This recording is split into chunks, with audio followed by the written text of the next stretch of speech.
Es el que entregó a su amigo. Es el que provocó la crucifixión.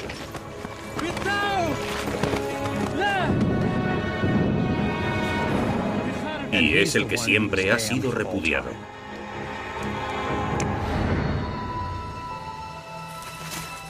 Es uno de los hombres más odiados de la historia. El apóstol que traicionó a Jesucristo.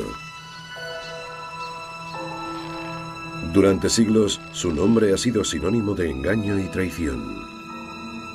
Judas Iscariote. Oculto durante casi 2000 años, un antiguo evangelio emerge de las arenas de Egipto. Este evangelio cuenta una historia muy diferente, una que podría cuestionar nuestras creencias más arraigadas. Podría escandalizar a mucha gente. Podría crear una especie de crisis. Una crisis de fe, diría yo. Este relato transforma la historia de la traición a Cristo. Aquí, el traidor se convierte en el héroe, y Jesucristo planea su propia ejecución.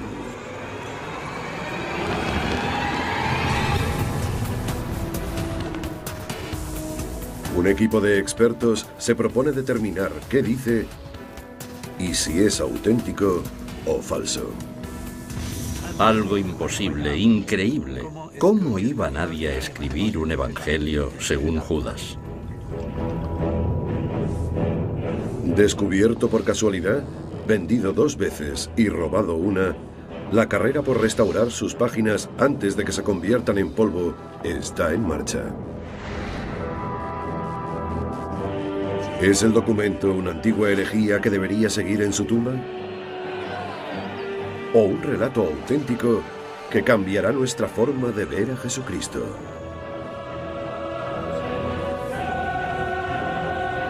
Vamos a leerlo por primera vez. Es el Evangelio de Judas. El Evangelio perdido de Judas.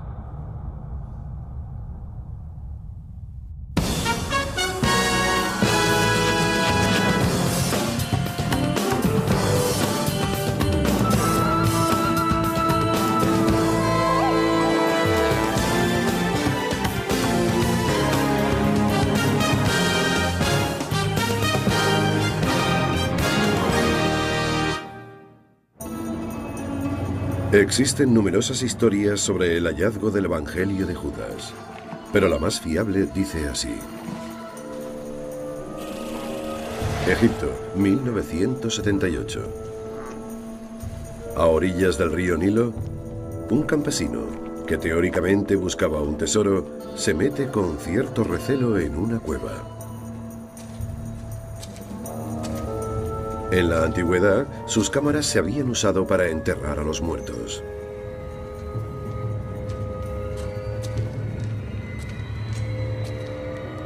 Según este relato, el campesino buscaba oro o joyas, cualquier cosa de valor.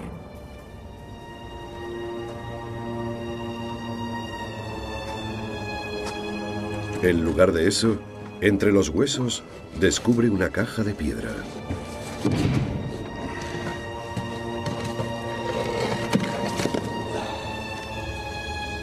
En su interior, un hallazgo inesperado. Un códice, un misterioso manuscrito encuadernado en piel.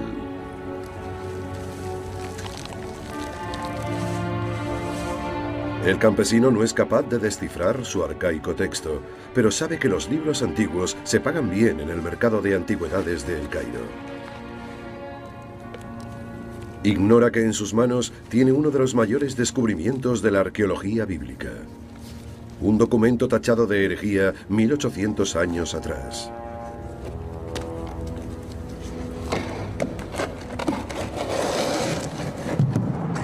«22 años después, Nueva York, año 2000.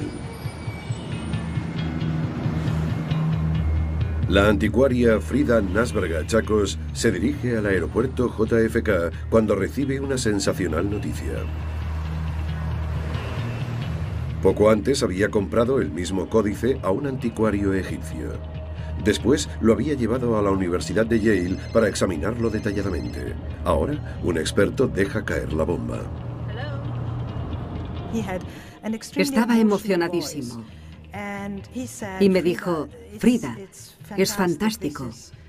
Son unos documentos importantísimos. Creo que es el Evangelio de Judas. Para Chacos es la recompensa a años de búsqueda. Se había obsesionado con el misterioso códice antes incluso de saber lo que contenía. Es más que una misión, ahora que lo pienso. Creo que Judas me eligió para devolverle la dignidad. Creo que estaba predestinada a que ese manuscrito acabara en mis manos. Judas me estaba pidiendo que hiciera algo por él. Suiza, 2002.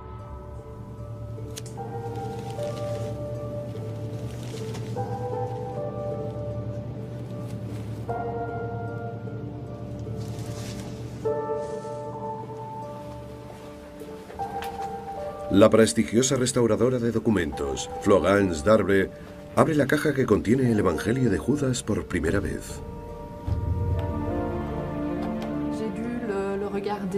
Tenía que mirarlo. Tenía que abrir la caja. Me dije, caray. Y tuve que abrir y cerrar la caja varias veces. Para tocar ciertos objetos hay que tener nervios de acero. En 30 años de trabajo, nunca había visto un documento antiguo en tan mal estado. Sus frágiles páginas de papiro estaban rotas en cientos de fragmentos. Trabajes con el documento que trabajes, siempre tiene una historia. Es tan antiguo que siempre te preguntas quién lo escribió, a dónde fue a parar, quién lo tuvo y quién lo leyó. Para obtener respuestas, Darbre trabajará mano a mano con Rodolphe Casser, uno de los mejores expertos del mundo en copto, la lengua de los egipcios cristianos, en el que está escrito el documento. Pasarán años recomponiendo fragmentos los cuales cuentan una historia que los primeros padres de la Iglesia tacharon de herejía.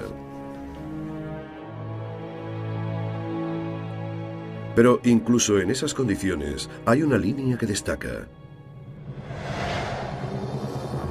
Es el título. Evangelio de Judas. Algo imposible, increíble. ¿Cómo iba nadie a escribir un evangelio según Judas? ¿Podría existir realmente un evangelio de Judas? ¿Y qué pasaría si la mayor historia jamás contada fuese narrada a través de los ojos de uno de los seres más malvados de la historia?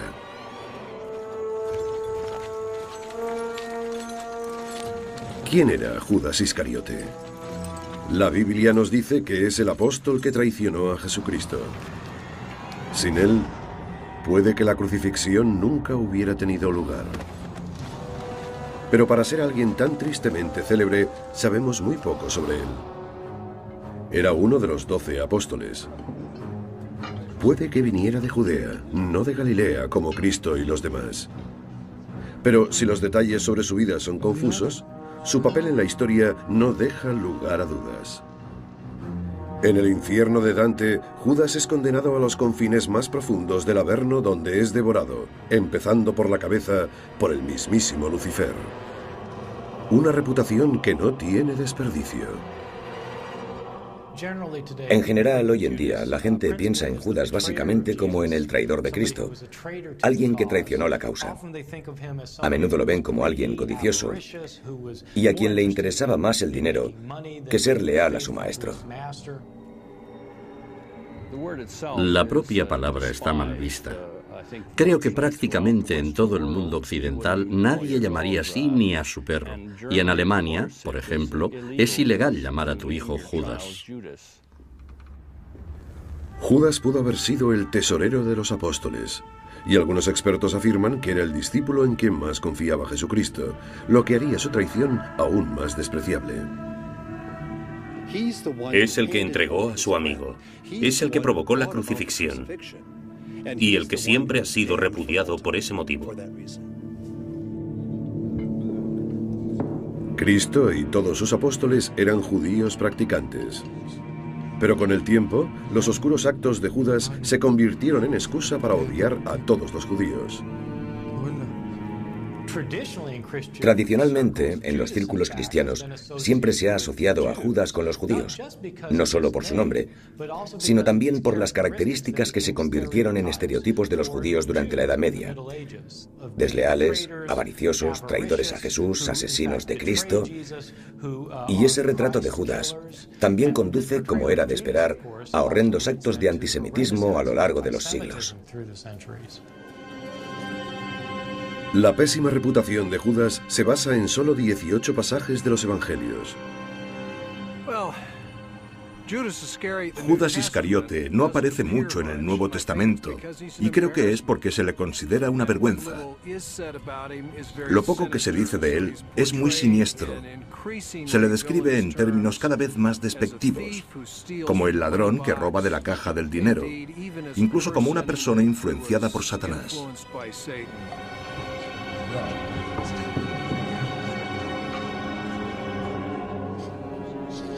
Pero, ¿y si hubiera otra historia sobre Judas Iscariote? Una versión que modificara esa imagen tradicional de su persona.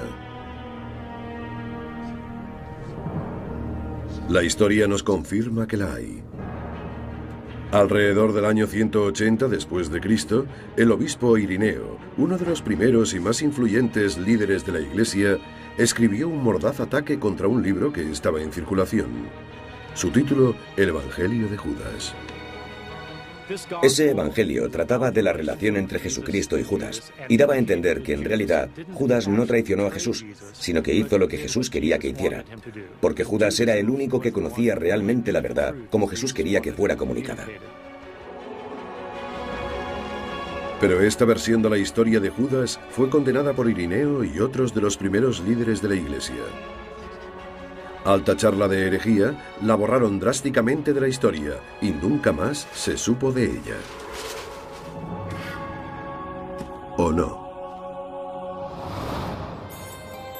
En el laboratorio de Suiza, la restauradora Darbe y el traductor Kasser intentan averiguar si esta es una copia perdida del Evangelio de Judas. Pero antes deben recomponer uno de los puzzles más complejos jamás elaborados por la historia. El Evangelio está escrito en 13 papiros, todos por ambas caras. Si un fragmento encaja por un lado, debe encajar también por el otro. Si coges un documento impreso de 9 o 10 páginas y lo rompes en fragmentos minúsculos, tiras la mitad e intentas reconstruir la otra mitad, te darás cuenta de lo difícil que es el proceso. Para evitar al máximo tocar el documento en cuestión, han ideado un ingenioso plan. Primero, utilizando fotografías tanto de los fragmentos como de las páginas, Kasser busca piezas que encajen. Después, trabaja con fotocopias, cortando y pegando. Cada vez que conseguimos colocar un fragmento, le llevo una fotocopia del mismo a la señora Darbre, que la usa para colocar el fragmento en el original. Después, la señora Darbre comprueba si Kasser ha acertado. Ahora mi trabajo es verificar si este fragmento puede colocarse ahí. Y para ello analizo la calidad del papiro, su color, sus fibras y compruebo si hay similitudes. Vamos entendiendo el significado del códice poco a poco gracias a estos logros. Sin duda alguna, cuantos más fragmentos añadimos, más podemos leer y más historia se desvela. Quedan aún cientos de fragmentos por colocar, pero lo que han revelado ya es asombroso. Este texto coincide con el documento que Irineo persiguió hace unos 1800 años. La prueba está en una de sus líneas más escalofriantes, en la que Jesucristo le encomienda a Judas su misión de traicionarle.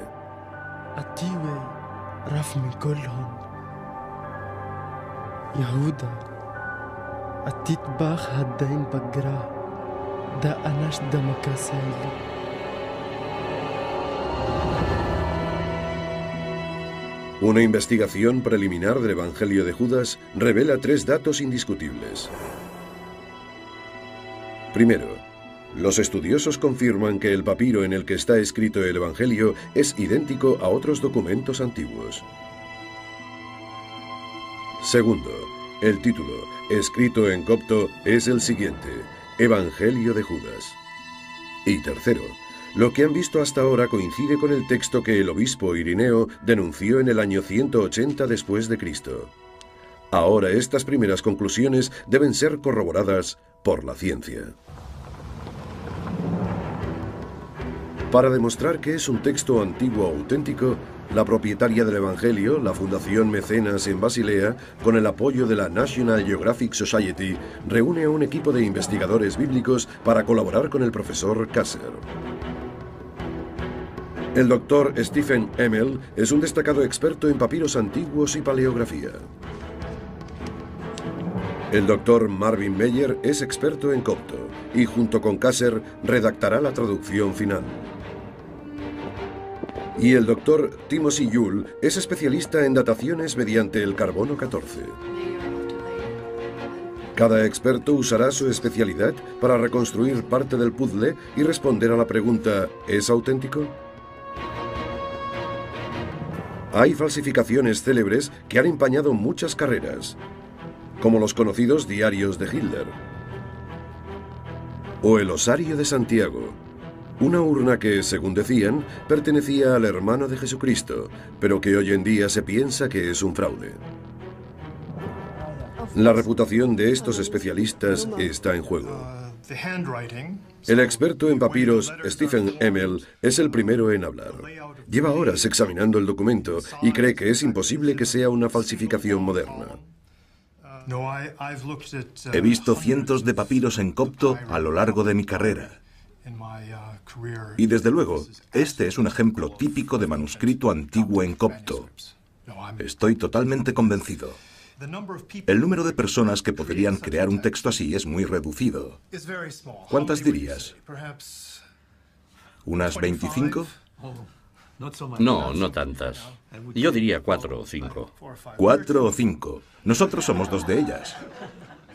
¿Quién podría hacer algo así? Alguien que conociera el copto mejor que nosotros, ¿no? Y no hay nadie que conozca el copto mejor que nosotros, lo siento. Pero el documento sigue siendo todo un misterio. Ni siquiera saben cómo llegó a Egipto, donde supuestamente se encontró, ni cuándo fue escrito. Para averiguarlo, el experto en copto, Dr. Marvin Meyer, pone rumbo a Egipto. Si conseguimos averiguar algo sobre la fecha y las circunstancias de la creación o la traducción de un texto, eso nos ayudará muchísimo a determinar si es de hecho un texto auténtico del mundo antiguo. Meyer cree que el Evangelio se escribió en griego en Oriente Medio y que más tarde se llevó a una comunidad cristiana en Egipto. Una vez aquí, cree que se tradujo al copto, un idioma que desciende directamente del egipcio antiguo de los faraones. En la época en que se tradujo el Evangelio de Judas en Egipto, esta zona era un lugar maravilloso y dispar. Era un mercado de ideas con personas y creencias de todo tipo. Aquí convivían los primeros cristianos, los gnósticos, los eremitas y todo tipo de personas compartían sus ideas, se daban o se quitaban la razón y escribían sus libros. Uno de esos libros fue el códice que contenía el Evangelio de Judas. Localizar la cueva donde fue encontrado ayudaría a confirmar su autenticidad.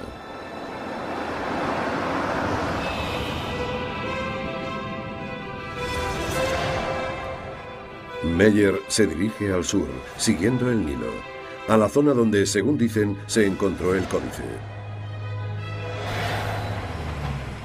Pero dar con la cueva exacta no será fácil.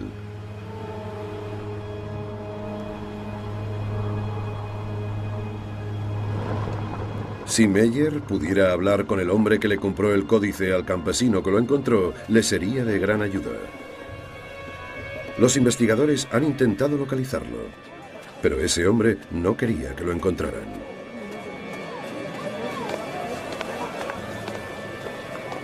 Lo único que consigue en su búsqueda son callejones sin salida y portazos en las narices, debido a que en Egipto es peligroso hablar del mercado negro de antigüedades. La gente que lo hace puede ser arrestada por la policía o atacada por bandas de delincuentes implicadas en saqueos.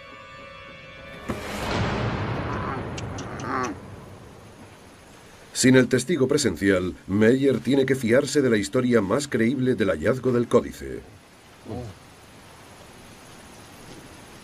según la cual se encontró en algún lugar cerca de una aldea llamada Carrara. Pero la región es enorme.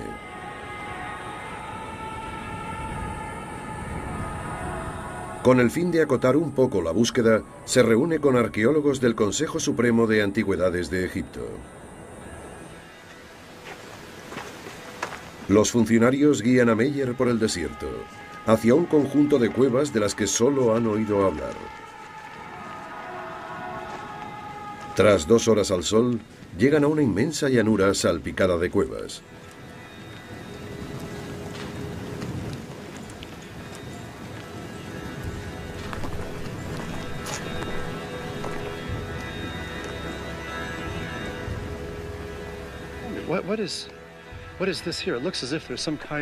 Aquí parece que alguien ha hecho su agosto.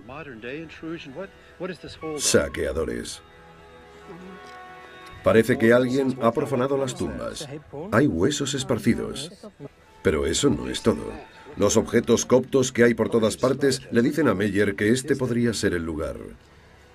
Había cerámica copta por todas partes. Se encontró incluso un tejido copto. Había ladrillos que se habían usado para algunas estructuras y para los suelos. Todo indicaba que este había sido un lugar de una cierta importancia, probablemente durante la época copta.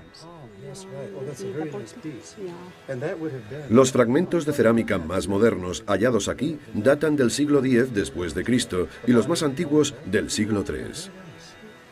Los expertos creen que el códice que contiene el Evangelio fue escrito en el siglo III o en el IV. ¿Es esta la cueva donde el campesino encontró el códice? Sin el testimonio de un testigo presencial, no podemos estar seguros del lugar exacto donde se encontró el Evangelio de Judas. Pero parece ser que se encontró en una cueva por esta zona, en una cueva que tenía características coptas como esta. Si fue esta cueva exactamente o no, desde luego el Evangelio de Judas tuvo que ser encontrado en una cueva muy parecida a esta. Pero Meyer necesita más pruebas para saber si el Evangelio es auténtico. Una pista más le lleva al Museo Copto de El Cairo. Al leer fragmentos del Evangelio de Judas, a Meyer le viene a la mente otro asombroso descubrimiento en la arqueología bíblica: los textos conocidos como la Biblioteca de Nag Hammadi. En 1945, al sur de Egipto, un pastor encontró por casualidad esta colección de más de 30 documentos antiguos. Hace unas 3 décadas, Meyer trabajó en su traducción. Cree que el Evangelio de Judas guarda un misterioso parecido con los textos de Nag Hammadi. Y en las palabras de estos documentos encuentra la prueba que está buscando. Hay semejanzas importantes entre el Evangelio de Judas y muchos de los textos de la biblioteca de Nag Hammadi. Esas semejanzas incluyen algunos de los nombres utilizados en estos textos y la visión del mundo que resumen estos textos. Meyer cree que el mismo movimiento religioso escribió el Evangelio de Judas y los textos de Nag Hammadi. Parece que todo encaja. La biblioteca de Nag Hammadi se ha datado en los siglos III y IV, el mismo periodo en que creen los expertos que fue copiado el Evangelio de Judas. Y lo que es más, los textos de Nag Hammadi fueron descubiertos más o menos en la misma región en la que Meyer encontró la cueva saqueada, Para Meyer, la redacción, la datación y la ubicación confirman que el Evangelio de Judas es un texto antiguo auténtico.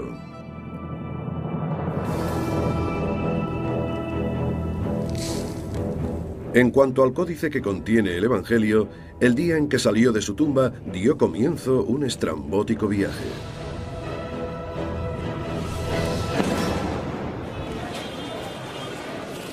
El Cairo, 1980.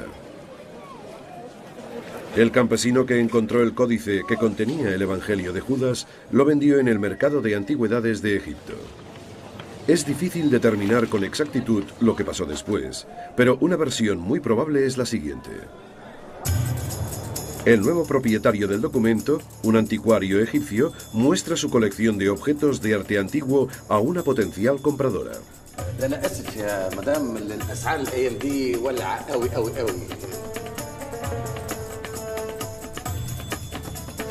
جميلة. ده انت بتهتمي بالحاجات دي؟ أيوة طبعا.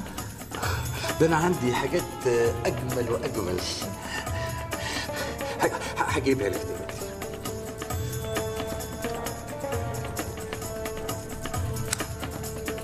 La compradora parece querer toda la colección del egipcio, que vale una fortuna. ايه ده؟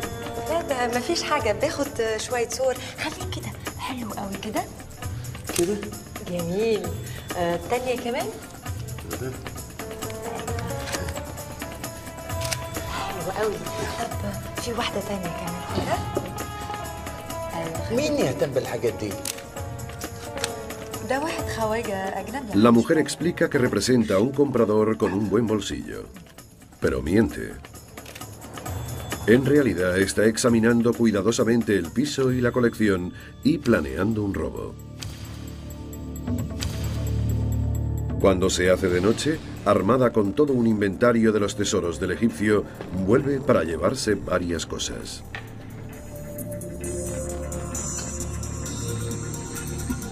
Fuerza la entrada y se lleva lo mejor del lote. En su lista, el antiguo códice.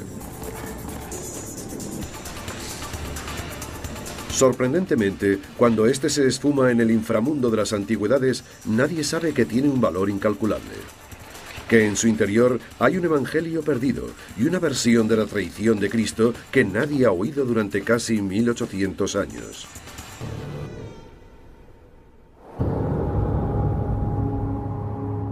Pero, ¿por qué escribirían los primeros cristianos un evangelio según Judas?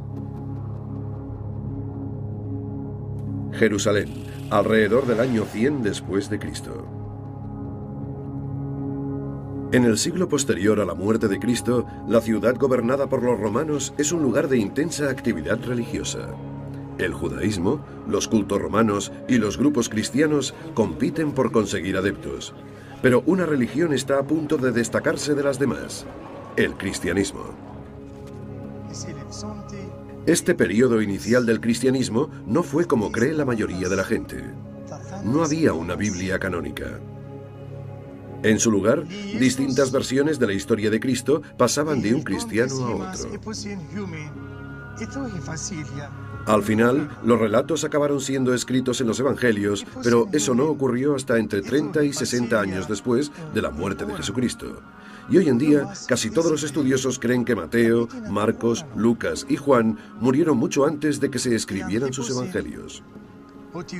Uno de los fenómenos interesantes del principio del cristianismo es que los 4 evangelios que llegaron al Nuevo Testamento, los de Mateo, Marcos, Lucas y Juan, son todos anónimos. Los títulos se añadieron en ediciones posteriores. Sus autores no los habían escrito. Y hay otro dato sorprendente en la historia de la fe en los primeros siglos de nuestra era. No había solo 4 evangelios, había más de 30. Evangelio significa buena nueva. La pregunta es, ¿quién es Jesús y cuál es la buena nueva sobre él? Hubo muchas interpretaciones de esa pregunta. En los primeros 200 años que siguieron a la muerte de Cristo, circularon docenas de versiones distintas y a veces contradictorias sobre su vida y su mensaje. Una de ellas era el Evangelio de Judas. Este texto, como muchos otros textos descubiertos recientemente en el Nag Hammadi, nos muestran unos modelos de cristianismo que no habíamos visto antes. Mucha gente había pensado que los únicos evangelios eran los del Nuevo Testamento, los de Mateo, Marcos, Lucas y Juan, pero en realidad había muchos más, puede que hubiera docenas de ellos, como el Evangelio de María Magdalena, el Evangelio de Tomás, el Evangelio de Judas, el Evangelio de Felipe, por mencionar algunos. No había un único cristianismo, sino muchos en sus primeros tiempos.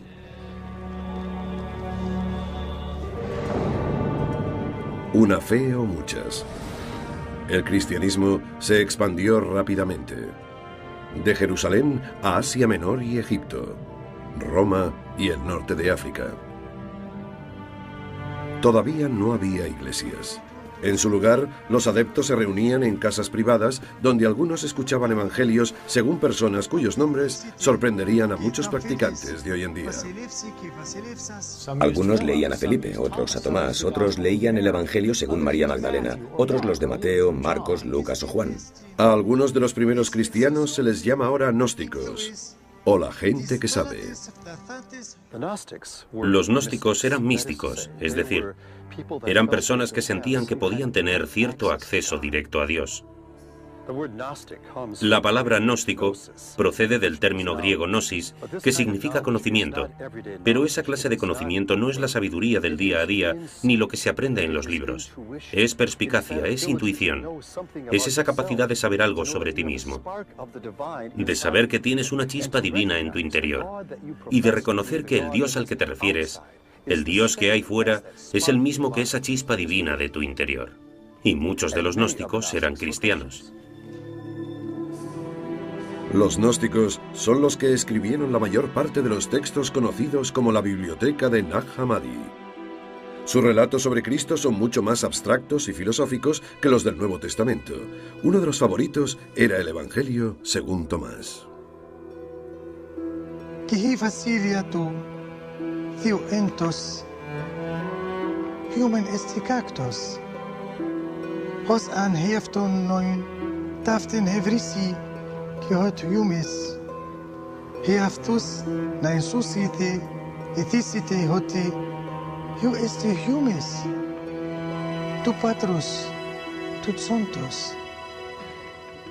En los cursos de posgrado que hicimos algunos, cuando supimos de esos otros evangelios, como el Evangelio según Tomás, nos dijeron que eran gnósticos, que eran heréticos, que eran raros y extraños.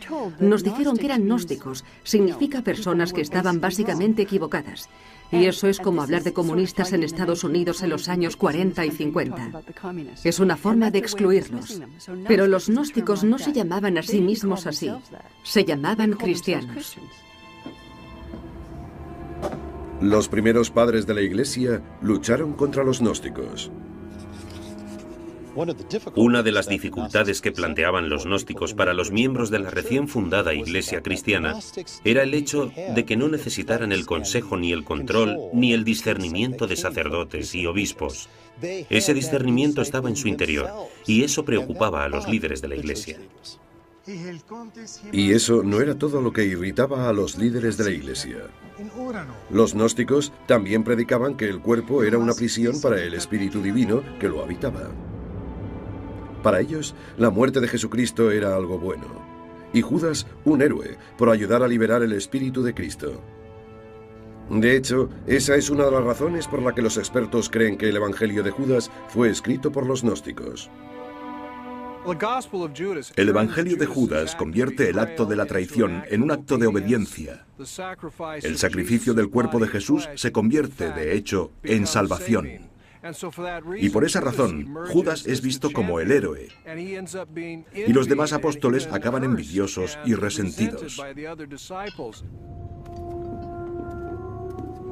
Pero esa clase de ideas eran demasiado escandalosas para los primeros líderes de la Iglesia. Rechazaron el Evangelio de Judas junto con otros 30 textos gnósticos y los excluyeron del Nuevo Testamento. ¿Cómo decidieron los líderes de la Iglesia qué incluir y qué desechar? De algún modo, el Evangelio de Judas acabó en el suelo de la sala de montaje. El proceso duró cientos de años, pero tuvo un arranque accidentado en el año 180 después de Cristo y nació entre sangre.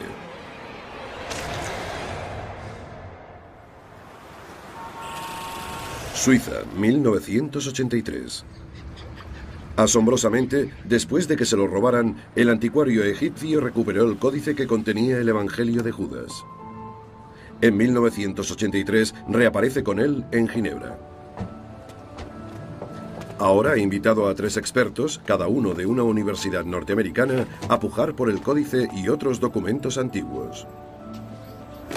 Y uno de ellos es Stephen Emmel, el mismo experto que décadas después ayudaría a autentificar la escritura del Evangelio. En mayo de 1983 me preguntaron si podía viajar a Ginebra a ver un manuscrito copto que la biblioteca de una universidad norteamericana estaba interesada en adquirir. La colección de papiros que se ofertaba constaba de 3 manuscritos distintos, 2 en griego y 1 en copto. No creo que el egipcio supiera exactamente lo que tenía, solo que eran papiros antiguos, algo que se ve en los museos y por tanto algo valioso. Nos dijeron que no se nos permitía sacar fotos ni tomar ninguna nota.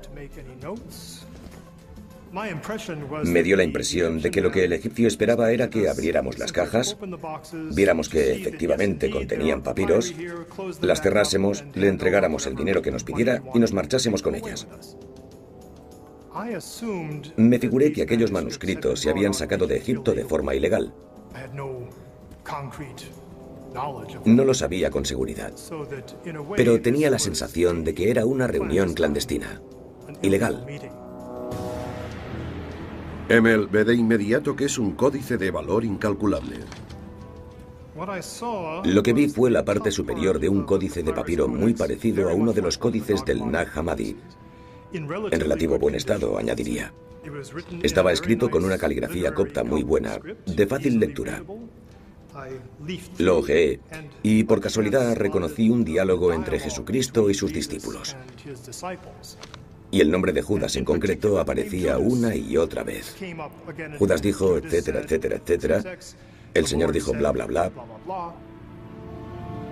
Ya que solo le dejan hacer un examen apresurado, Emmel no sabe que está ante el Evangelio de Judas. Las negociaciones no llegan muy lejos. Entre todos los estudiosos, solo tienen $100.000 para gastar.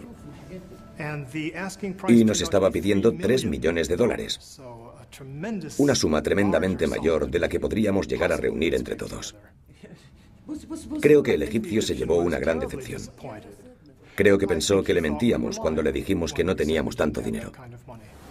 Pero para demostrar que no les guarda rencor, el egipcio invita a los expertos a almorzar. En un momento dado, me excusé para ir al baño. Y aproveché para sacar papel y lápiz y apuntar todo lo que había intentado memorizar en cuanto a las características de los 2 manuscritos coptos.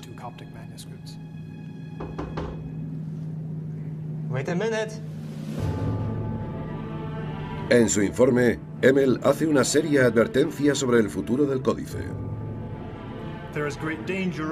El manuscrito corre un grave peligro de deterioro mayor mientras siga en manos del dueño actual.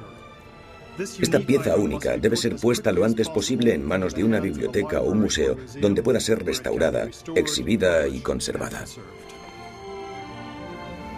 Eso no ocurrió. Para el códice, la incapacidad del egipcio para venderlo supone casi un golpe mortal. Se lo lleva a Estados Unidos, donde intenta infructuosamente venderlo a un coleccionista de Nueva York. Frustrado, guarda el antiguo libro en una caja fuerte de un banco.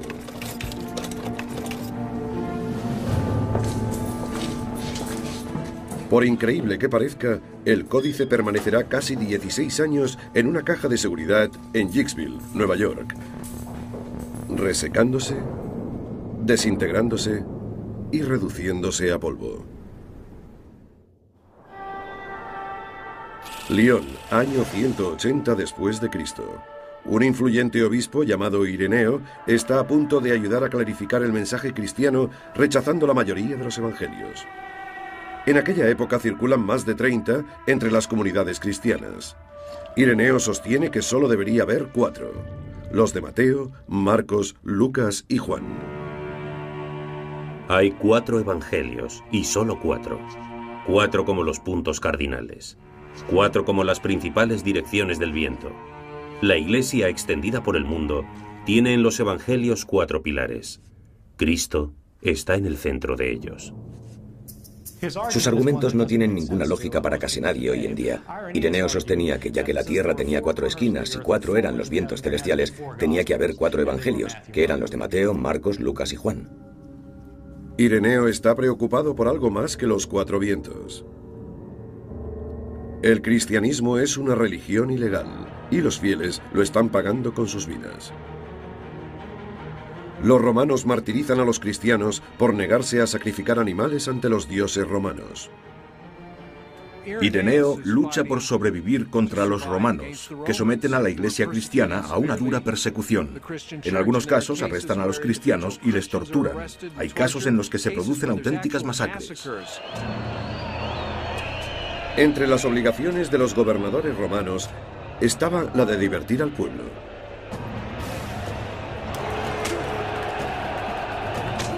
Matar cristianos de las formas más crueles imaginables era mucho más barato que contratar gladiadores para que peleasen. En la ciudad natal de Ireneo había revueltas públicas contra los cristianos y muchos eran detenidos y acusados de ser cristianos. Muchos confesaban que lo eran y eran conducidos al circo, donde los días de fiesta eran asesinados brutalmente para entretener al populacho.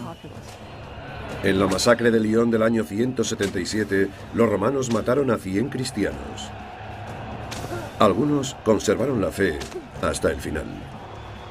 Entre ellos estaba una esclava llamada Blandina, a quien cuentan que torturaron brutalmente durante todo el día en la arena. 978.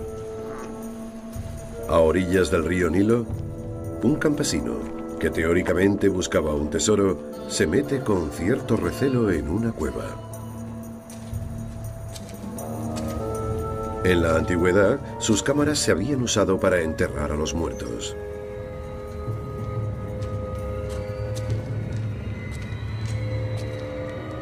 Según este relato, el campesino buscaba oro o joyas, cualquier cosa de valor.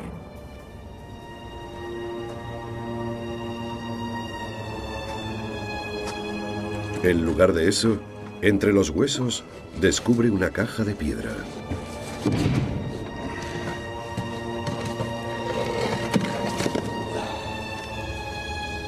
En su interior, un hallazgo inesperado.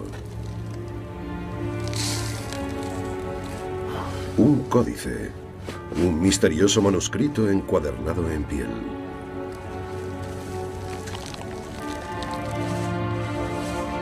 El campesino no es capaz de descifrar su arcaico texto, pero sabe que los libros antiguos se pagan bien en el mercado de antigüedades de El Cairo. Ignora que en sus manos tiene uno de los mayores descubrimientos de la arqueología bíblica.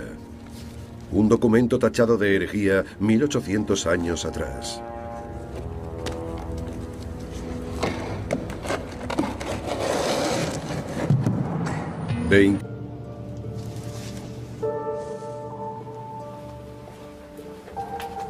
La prestigiosa restauradora de documentos, Florence Darbre, abre la caja que contiene el Evangelio de Judas por primera vez. Tenía que mirarlo. Tenía que abrir la caja. Me dije, caray. Y tuve que abrir y cerrar la caja varias veces. Para tocar ciertos objetos hay que tener nervios de acero.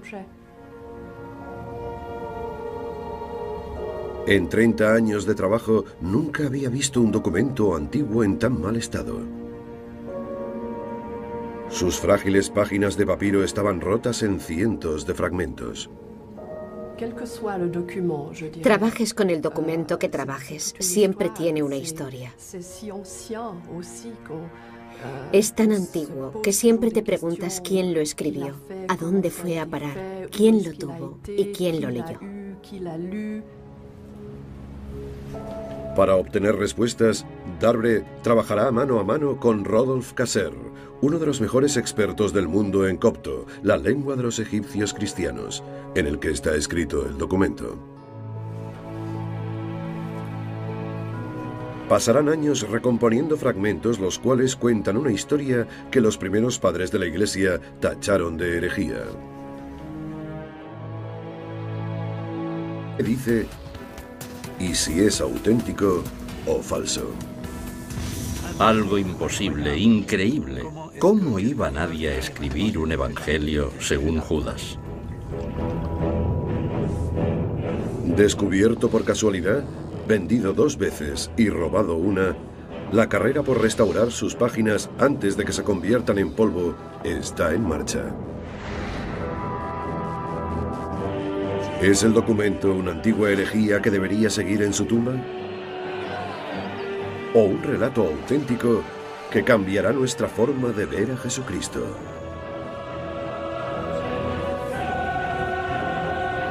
Vamos a leerlo por primera vez.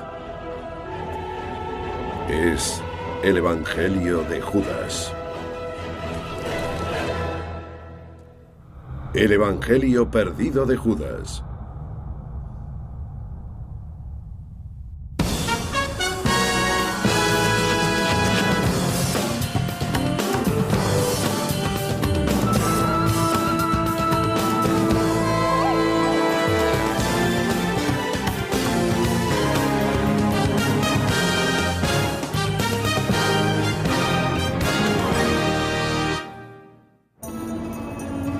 Existen numerosas historias sobre el hallazgo del Evangelio de Judas, pero la más fiable dice así. Egipto, 1092 años después. Nueva York, año 2000.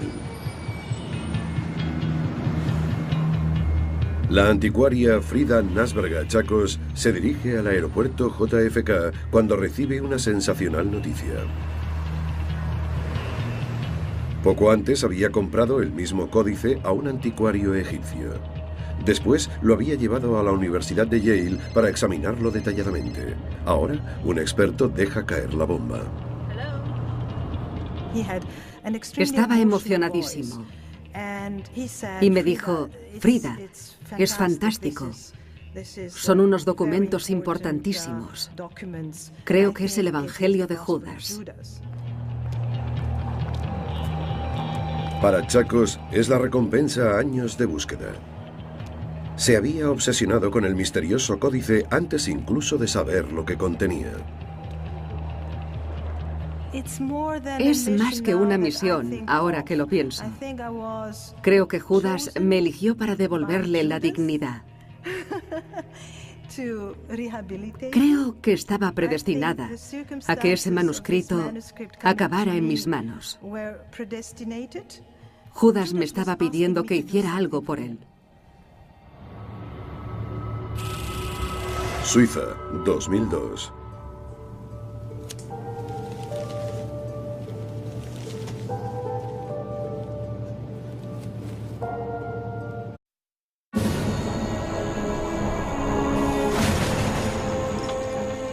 Es el que entregó a su amigo. Es el que provocó la crucifixión.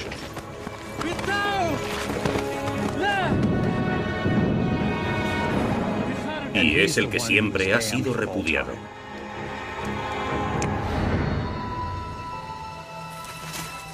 Es uno de los hombres más odiados de la historia.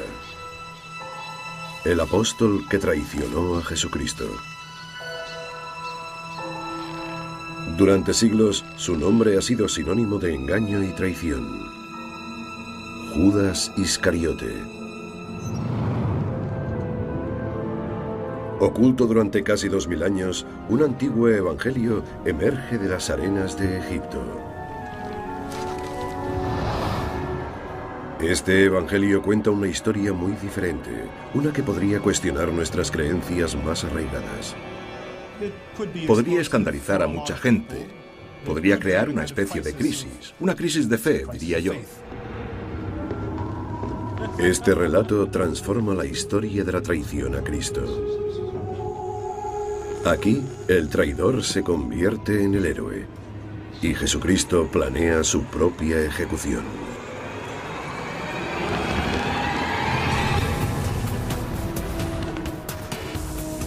Un equipo de expertos se propone determinar qué